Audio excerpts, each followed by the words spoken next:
Alright guys, as promised, here's my review of the Grayman Knives Satu in carbon fiber. If you follow my Instagram, you know I'm a major fan of these things. I post all the time my collection. I've had 4 at one point, now I have 3. If I can land a 4th, best believe it's going to happen. So why do I love these things? Well, I know I talked about in the previous video that I have monster size mitts. It's true. That's not just why. I'm not saying I don't like small knives. I do. Actually, I own a couple. There's so much to love about this thing. I would kind of say it's a simple killer, really. A simple beast. Everybody says beast when they talk about the Satu. It's true. This one's kind of a gentleman Satu, really. I like this one because it's actually considerably lighter, or at least it feels that way, compared to the all-tie or the DLC versions I've handled. And obviously the carbon fiber is lighter. I like that they've added this titanium liner here. Kind of help have a better backing to that carbon fiber because carbon fiber is so rigid. So overall, this thing is monstrous. Check this out. 4-inch spear point blade.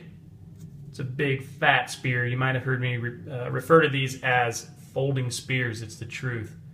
A CPM S30V blade. It's got a monster belly going on here, so would really grip and bite. The grinds on this are spot on. I'm not going to be able to pick that up, but trust me, they are. I know in the last video I talked about jimping, that I'm not too fond of it. I don't like this back here because it's extremely rigid. So if I'm doing any field work or any heavy duty cutting, if I don't have gloves on, I'm telling you it's going to wear you out. It's going to suck. I have really gnarly thumbs too, and I'm telling you I'm not a fan. But I don't ever hold a knife back here that much. I actually tend to choke up here a lot. And the beautiful thing is it's smoothed out on the blade. So good to go there, so I don't gripe. Thumb studs, nothing elaborate. They're basic, but they feel just right. But what's really well executed on it, this here, I was a little worried at first because like I said, carbon fiber tends to be rigid. It's not. It's super smooth. It feels great. So really well executed by Grayman Knives on that. So go to open this bad boy up. It just feels awesome. Everything to love about it. Got Grayman's cool logo there. What I can pick up at least. One of my favorites. This thing is fat as all get out. It really is as thick as it looks. The lock bar is huge. Lockup is a little late for what I like. I'm not crazy about too early lockup, but this isn't late enough that it's a concern. I really honestly don't see you wearing this knife out. There's no way. If you do, send me a picture. I would love to see it. Another really well executed feature is actually these kind of scallops here going on this lock bar. Really gives good purchase closing the knife. So a lot to love there. A lot. Just a Godzilla of a blade, dude. This thing's crazy. Really good balance. I know you guys have seen me play around with these and do different flips and tricks, and I even throw these. So probably the thing that I was kind of taken back by on my thoughts initially, this clip, I was like, man, I don't know if I'm going to dig it. It looks kind of plain Jane, but I'm telling you, it works perfect. Sometimes certain ones I've had that can be a little sticky to get out of your pocket, so I've made lanyards to draw a little faster. So this one knows just right. Comes out of the pocket great. That clip, you're not going to bend it. I mean, if you really want to, I'm sure you could. But in just everyday use, it's not going to happen, I'm telling you.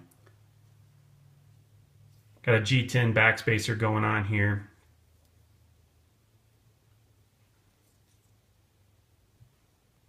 So cliche, yes, it's a beast. It's Godzilla. It's monstrous. If you haven't had one, I'll continue to say it, you need to get one while you can. I got stuck waiting for a couple of years to get one of these dudes, and once I did, I had to have another one. They really are different as far as the models, and I'll compare that when I do a review of my DLC or my Phantom Steel works. And I had the all-tie one before, which I really liked. If you want something, I mean, that you're going to pay, I mean, everybody's kind of nervous about paying like, you know, $400 and up for a knife, right? Why would you do that? Well, if you want quality and you want something that's going to last several generations, do it. I'm telling you. The all-tie is the one you might want to go after as far as, you know, abuse it all you want. You're not even going to be able to tell. The stonewash on it's super aggressive, which really looks cool. So if you want something, you're like, I don't want to lay down that kind of money. I don't know. I'm nervous. I'm telling you, get the all-tie. You can't go wrong. You can throw that thing. It can take anything. It's built for Armageddon, I'm telling you. So let's do, for fun, just some size referencing here. So I'm going to sit that fat dude there. Probably your common EDC. You're going to hear EDC, everyday carry. It's the cliche terms, I know. So this here is no small knife by any means. For me, it's small, what I carry, but my Three Sisters Forge Beast. So it's got a 3-inch blade. Good balance, little dude, one of my favorites. But as you can see already, there's monster differences, okay? That Satu dwarfs this thing. So if you prefer knives this size, I don't know if it's going to be for you. I really don't, because it is heavy in the pocket. Compared to my new Red Horse Hellraiser here. And the Hellraiser's not a small knife at all. Let's see if we can get a little better look here, maybe. Kind of, you know, get a better perspective. So now you can begin to see what I'm talking about. The Satu is fat as all get out. That Hellraiser's not small, so start kind of get a little bit of perspective. I know I brought this out in the last one for fun, so the Tesseract. Tesseract is huge custom knife of mine, which I'll review probably in my next video. And it looks right now that it dwarfs the Satu, right? Well, guess what? Even though it's longer, it's got a longer blade, it's significantly lighter, again, because it's kind of a thin titanium handle. The Satu feels like it weighs double of this knife, even though this thing looks so much big. So that's where these looks can start to be deceiving. And then for absolute giggles, let's check this out. Here's something that eats the Satu, right? I mean, look at that. Nearly the length of the Satu. That's my Cold Steel XL Espada. So there's always something bigger. I don't know if it's bigger than that or not, but so for me, it's not a matter of, you know, oh, let's just keep buying bigger and bigger knives. It's not that. I buy them practical for use, how they feel. I love this thing. You see me flip it all the time. It's awesome, right? I don't know.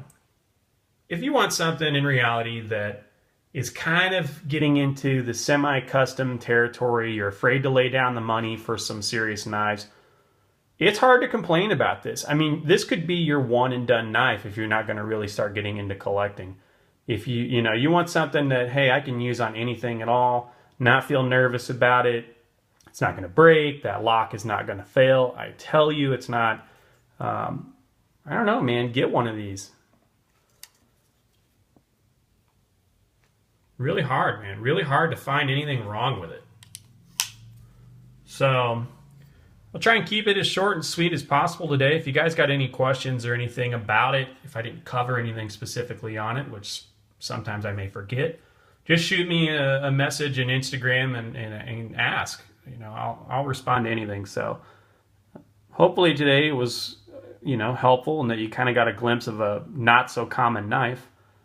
So, all right, guys. Well, take care, and I don't know. We'll see what's up next time. It's probably going to be that Tesseract. So maybe we'll do another open vote. We'll see. But until then, guys, take care and look forward to posting the next one. All right.